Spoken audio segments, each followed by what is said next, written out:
So সবাইকে welcome back to our channel. My name is Himanshu Mallick. তো আজকে আমি আলোচনা করবো তোমাদের হচ্ছে ডব্লিউবিজেই মার্কস ভার্সেস র্যাঙ্ক। অর্থাৎ তোমরা পরীক্ষা দিতে যাওয়ার আগে একবার দেখে নাও তোমাদেরকে ভালো কলেজ পেতে হলে তো কত র্যাঙ্ক করতে হবে, র্যাঙ্ক কত করতে হবে।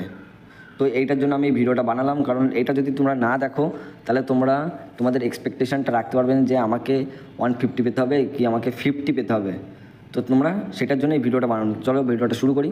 তো ফার্স্টে দেখো আমি তোমাদেরকে আলোচনা করবো ডব্লিউবিজেই মার্কস এবং ওই মার্কসের রেসপেক্টে যে এক্সপেক্টেড র্যাঙ্ক হতে পারে এবছর 2025-এ। তো সেটাই তোমাদের আলোচনা করবো। তো চলো ফার্স্টে দেখো তোমাদেরকে যেটা মার্কসগুলো, তো তোমাদের দেখো তোমরা যদি র্যাঙ্ক করো 150-র উপরে, তো দেখো তোমাদের র্যাঙ্ক হতে পারে 1 থেকে 50, অর্থাৎ 1 থেকে 50-র মধ্যে। যদি তোমরা 140 থেকে 145-এর মধ্যে মার্কস পেয়ে থাকো তাহলে তোমাদের র্যাঙ্ক হতে পারে 50 থেকে 150-র মধ্যে। অর্থাৎ যে এই দুটোর হিসাবে যদি ধরি, তো যাদবপুরে তোমরা সিএসসি, আইটি, সো এই সকল ব্রাঞ্চগুলো পেতে পারো। তো এবার আমরা চলে আসবো থার্ড হচ্ছে 130 থেকে 139-এর মধ্যে যদি তোমরা মার্কস পেয়ে থাকো তো তোমাদের র্যাঙ্ক হয়ে যাবে 150 থেকে 250। অর্থাৎ এটাতে তোমরা কেজিসি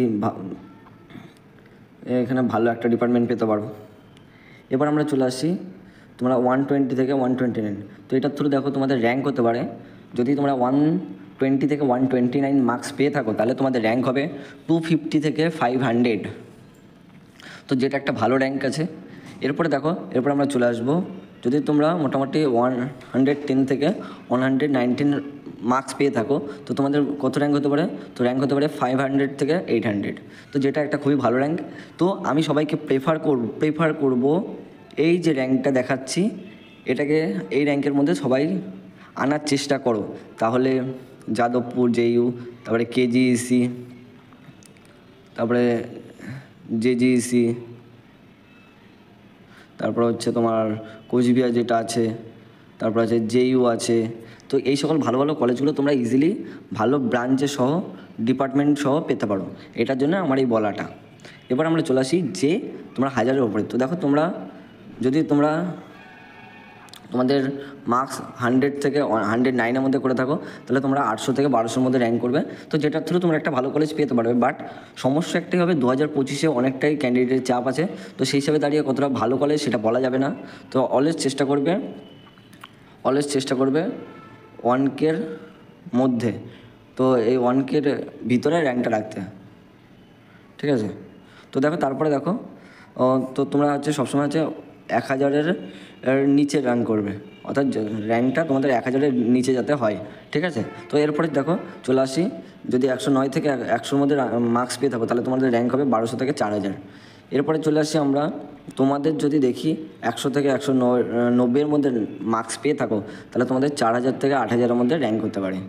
তো তারপরে দেখো, তো তারপরে যদি দেখি আমরা, যদি তোমরা 100 থেকে 90-এর মধ্যে মার্কস পেয়ে থাকো তো তোমাদের র্যাঙ্ক হতে পারে 8000 থেকে 12000। তো এরপরে আমরা চলে আসি, যদি তোমরা 60 থেকে 70-এর মধ্যে র্যাঙ্ক করে থাকো তাহলে তোমাদের মোটামুটি এক্সপেক্টেড র্যাঙ্ক হতে পারে 12000 থেকে 25000। এবং আর দুটো যে আছে, সে যদি 50 থেকে 60-এর মধ্যে র্যাঙ্ক করো তো তোমাদের 25000 থেকে 50000-এর মধ্যে র্যাঙ্ক হবে। এবং লেস দেন যখন হচ্ছে 50 করবে তখন হচ্ছে তোমাদের 50000-এর মধ্যে। তো আমি এখানে নাম্বারটাকে 3টে ভাগে ভাগ করছি, তো তোমরা একটু ভালো করে লক্ষ্য করো। প্রথমে এই র্যাঙ্কটাকে দিচ্ছি, তারপরে এই র্যাঙ্কটাকে ধরছি, আর সেকেন্ড এই র্যাঙ্কটা। তো এটাকে আমরা 1 নম্বর, এটাকে 2 নম্বর, এটা 3 নম্বর। যদি তোমরা একটা ভালো কলেজ পেতে যাও তো তোমাদেরকে 1 নম্বরে যে এই পর্যন্ত আছে এর মধ্যে তোমাদের র্যাঙ্ক করতে হবে, অর্থাৎ তার জন্য তোমাদের এত মার্কস পেতে হবে। এরপরে যদি তোমরা ভাবো যদি মোটামুটি এভারেজ কলেজ অর্থাৎ 2 ধরি, তো তোমাদেরকে কত মার্কস মধ্যে, তো এখান থেকে এত মার্কস, অর্থাৎ 8000 থেকে মোটামুটি 25000-এর মধ্যে র্যাঙ্ক করতে হবে, তাহলে মোটামুটি কলেজ চলে আসবে ভালো। আর যদি ভাবো যে না আমি প্রাইভেটে যাবো বা আমি মোটামুটি একটা কলেজ হলে হবে, তো তোমাদের এই র্যাঙ্কের মধ্যে অর্থাৎ নাম্বার 3 র্যাঙ্কের মধ্যে যে কলেজগুলো আছে সেগুলো তোমরা পেয়ে যেতে পারবে। তো আমি অলরেডি সবাইকে প্রেফার করবো, যদি মনে হয় যে খুব ভালো হচ্ছে না এই পর্যন্ত তোমরা রাখতে, তোমাদের প্রেফারে যে মোটামুটি কলেজও হয়ে যাবে।